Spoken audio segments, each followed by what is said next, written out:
एक समय की बात है, नौशीरण तृतीय में शौकीन कादी 88,000 ऋषियों ने श्री सूत जी से पूछा कि हे प्रभु, इस कलयुग में वेद विद्या रहित मनुष्यों को प्रभु भक्ति किस प्रकार मिल सकती है तथा उनका क्या उद्धार होगा, कैसे उद्धार होगा। हे मुनि श्रेष्ठ, कोई ऐसा तप बताएं जिससे थोड़े ही समय में इस कलयुग में वेद विद्या रहित मनुष्य को प्रभु भक्ति किस प्रकार प्राप्त हो सकती है। मुनि श्रेष्ठ, कोई ऐसा तप बताइए जिसे थोड़े ही समय में पुण्य मिले और मनोवांछित फल मिले। इसी प्रकार की कथा सुनने को हम इच्छा रखते हैं।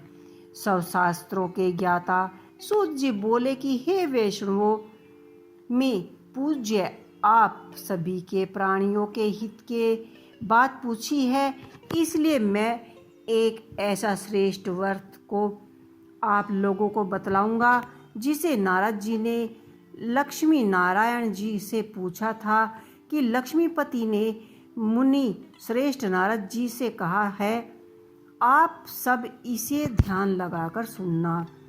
एक समय की बात है, योगीराज नारद जी दूसरों के हित की इच्छा के लिए अनेक लोकों में घूमते हुए मृत्यु लोक में आ पहुँचे।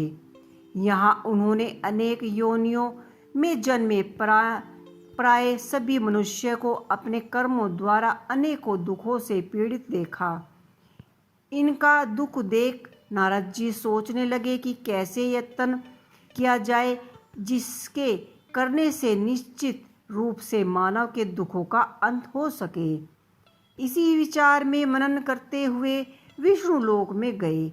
वहाँ वह देवों के इस नारायण की स्तुति करने लगे, जिसके हाथों में शंख चक्र गदा और पद्म थे, गले में वरमाला पहने हुए थे।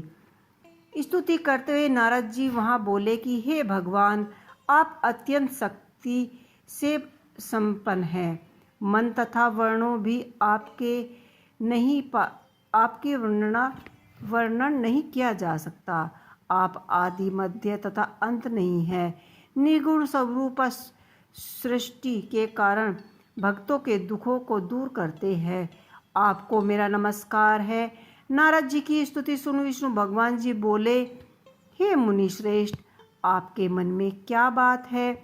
आप किस काम से के लिए पधारे हैं, उसे निसंकोच होकर आप कहिए। इस पर नारद मुनि बोले कि हे मृत्यु लोक में अनेक योनियों में जन्मे मनुष्य अपने कर्म के द्वारा अनेकों दुखों से दुखी हो रहे हैं। हे नाथ, आप मुझ पर दया रखें तो बताएं कि वो मनुष्य थोड़े प्रयास से ही अपने दुखों से कैसे छुटकारा पा सकता है। श्री हरि बोले कि हे नारद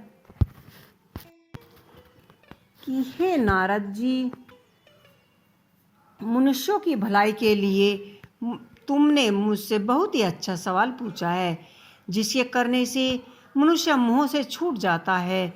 वह बात भी मैं कहता हूँ, उसे सुनो। स्वर्ग लोक में मृत्यु लोक दोनों में एक दुर्बल उत्तम व्रत है जो पुण्य के देने वाला है। आज प्रेम वंश होकर मैं उसे तुमसे कहता हूँ। श्री सत्यनारायण भगवान का यह व्रत अच्छी तरह से विधान पूर्वक अगर उसे किया जाए, जिसके करने से मनुष्य मोह से छूट जाता है, वह बात मैं कहता हूँ, उसे सुनो। स्वर्ग लोक में मृत्यु लोक दोनों में एक दुर्बल उत्तम व्रत है जो पुण्य देने वाला है। आज प्रेम वंश होकर मैं उसे तुमसे कहता हूँ। सत्यनारायण भगवान का यह व्रत अच्छी तरह विधान पूर्वक करके मनुष्य तुरंत ही यहाँ सुख भोग कर मरने पर मोक्ष की प्राप्त होता है। श्री हरि के वचन सुन नारद जी बोले कि उस व्रत का फल क्या है और उसका विधान क्या है। यह व्रत किसने किया था, इस व्रत को किस दिन करना चाहिए, सभी कुछ विस्तार से बताइए। नारद जी की बात सुनकर श्री हरि बोले कि दुख व शोक को दूर करने वाला यह सभी स्थलों पर विजय दिलाने वाला है। मानव को भक्ति से श्रद्धा के साथ शाम को सत्यनारायण की पूजा धर्म परायण होकर ब्राह्मणों व बंधुओं के साथ करनी चाहिए। भक्ति भाव से ही निवेद केले का फल, घी, दूध और गेहूं का आटा सवा लें। गेहूं के स्थान पर साठी का आटा, शक्कर, गुड़ लेकर सभी भक्षण योग पदार्थ को भगवान श्री हरि विष्णु को भोग लगाएं। ब्राह्मणों सहित बंधुओं को भी भोजन कराएं। उसके बाद स्वयं भोजन करें। भजन कीर्तन से भगवान की भक्ति में लीन हो जाएं।